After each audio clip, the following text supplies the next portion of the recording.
My college experience was going to art school. I had been to the city before once or twice, but this was the first time I ever had to actually stay there and wrap my mind around things like navigating huge crowds and figuring out public transportation. I lived in a dorm with 3 other artists, 2 of us to a room. I was the quiet, introverted weirdo with the cartoony art style, surrounded by louder, more outgoing roommates whose style was more detailed and impressionistic. We'd help each other when someone was feeling blocked. We'd pose for each other when someone couldn't get the perspective right.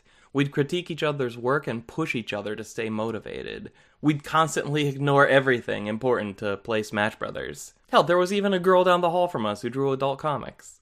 For me, Comic Girls is more than just a relatable story about struggling with the creative process. I've been where these girls are. I've lived this exact life. I was Kaus. And in many ways, I still am. Right down to the self-deprecating mindset that doesn't allow her to fully believe she'll ever be good enough to create in the medium she loves. Which is why she's so damn inspirational for me, because through all of her self-doubt, she keeps trying anyway. She gets her work rejected more times than I even want to count, but always comes back ready to try again. It reminds me of the time I got my first rejection letter. I was actually happy, because up to that point, none of my submissions got any response at all, so the fact that they actually took the time to reject me felt like progress. And as I watched these girls pour everything they've got into their manga, unable to imagine anything more fulfilling they could possibly be doing with their lives, it takes me back to the way I used to feel about my own comics. If you see my Persona 5 video, you'll know that playing that game helped me deal with the hangups that kept me away from art for years. And now watching Comic Girls has helped get me back into the mindset of my college days, where I have a hunger that can only be satiated by drawing dumb cartoons. Watching Comic Girls has reminded me how much I want what the process of making art gives me. It reminds me of what a huge part of my life this was, and shows me the kind of work it'll take to get that back.